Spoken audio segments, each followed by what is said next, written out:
দুদিন ধরে স্কুটিনি করেছে, নিয়ম জানে না। যেমন কাল গিয়ে উনি ঘরে পড়ার মতো শাড়ি পরে বসছিলেন ওখানে ড্রামা করতে, দিয়ে 5 স্টার ওয়াশরুম নিয়ে এসেছিলেন গাড়ি করে। আপনি দেখলেন তো নিয়মটা কি হয়, আমি ওকে শিখিয়ে দিলাম ওনাকে।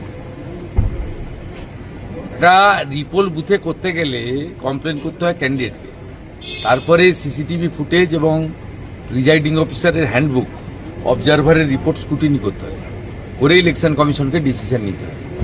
সেই জন্য 2 দিন সময় লেগেছে। আমরা মনে করি যেটা করেছেন ঠিক করেছেন।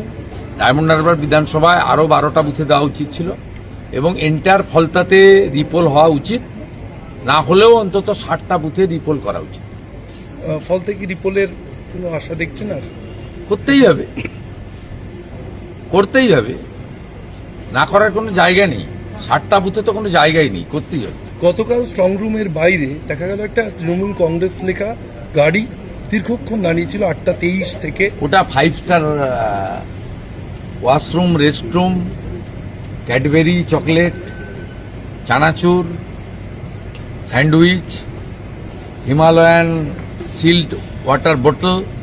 মামাটি মানুষ না, গণনা কর্মীদের এত জন্য সৎ তো নেই গোটা ভূভারতে, গোটা পৃথিবী। সৎ লোকের বাথরুম ছিল ওটা। গণনা কর্মীদের জন্য যে আপনাদের প্রশিক্ষণ শিবির চলছে 2 দিনে 10টা বিভাগে, আপনি কোথাও অংশ নেবেন? না, আমি তো আমাকে ট্রেনিং নিয়ে গণনায় যেতে হবে না। আর দেওয়ার জন্য 95, 2000, 2005 পৌরসভা, 2001 বিধানসভা, 2004 লোকসভা, 2006 বিধানসভা, 2009 লোকসভা, 2014 বিধানসভা, 2014 লোকসভা, 2016 বিধানসভা, 21 বিধানসভা, 26-এ 2 জায়গায়।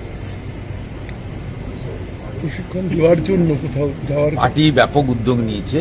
ভূপেন্দ্র যাদবজি, সুনীলজি, শ্রমিকদা এদের নেতৃত্বে হচ্ছে। আমার সঙ্গে সব যোগাযোগ আছে এবং ইলেকশন এজেন্ট, কনভেনার, ইনচার্জ প্রতিটা বিধানসভা করে 5 জন প্রমুখ নেতা পার্টির গাইডলাইন এবং সিরিয়াসলি যাতে 21 সালের মতো কোনো ত্রুটি না থাকে, ভুল না থাকে, সেই জন্যই তারা এটাতে করছে। ইলেকশন কমিশনও অনেকগুলো ব্যবস্থা নিয়েছে যাতে আইপ্যাকের লোক ঢুকে না পড়ে। আমি যেটা বলবো সেটা হচ্ছে, প্রথম জাতীয় পার্টি এবং রেজিস্টার পার্টিগুলো বসবে, নির্দল বা অন্যান্যরা পরে বসবে। গতবারে যে কাণ্ডটা করেছিল, করোনার থার্ড ওয়েভের সুযোগ নিয়ে সোশ্যাল ডিস্টেন্সিং করে বিজেপি 450 পেয়েছে, তৃণমূল 250 পেয়েছে, স্লিপে লেখা হয়েছে তৃণমূল 450, বিজেপি 250। এবারে আমরা ত্রুটিমুক্তভাবে সমস্ত জিনিসগুলো করার ব্যবস্থা করেছি। যেমন ভবানীপুরে আপনাকে আমি রেজাল্ট বলে দিচ্ছি। প্রথম ফার্স্ট রাউন্ড, সেকেন্ড রাউন্ডে আমার লিড থাকবে, 3rd, 4th, 5th রাউন্ডে মুসলমান বুথ মমতার ব্যানার্জির লিড থাকবে, 6th, 7th রাউন্ড থেকে আমি মেকআপ করতে শুরু করব, 20 রাউন্ডে আমি জিতবো। অর্থাৎ আপনারগুলো ভাবার কোনো কারণ নেই। সবাই একদম লাস্ট রাউন্ড পর্যন্ত, 17 রাউন্ডের পরে মানে কমপ্লিট হওয়ার 2 রাউন্ডের আগে পোস্টাল ব্যালটের কাউন্টিং হবে। আগে পোস্টাল ব্যালট প্রথমেই ডিক্লেয়ার করে দিত। ইলেকশন কমিশনও অনেক রিফর্মস এনেছেন। আমাদেরও গণনা কর্মী, আমাদের শুধু নয় সকলকেও সেইভাবে যেতে হবে। সংবাদ মাধ্যমকেও বলবো, অন্তত ইভিএম খোলার আগে দেখাতে থাকবেন না 200তে লিড, 150তে লিড, এসব করবেন না।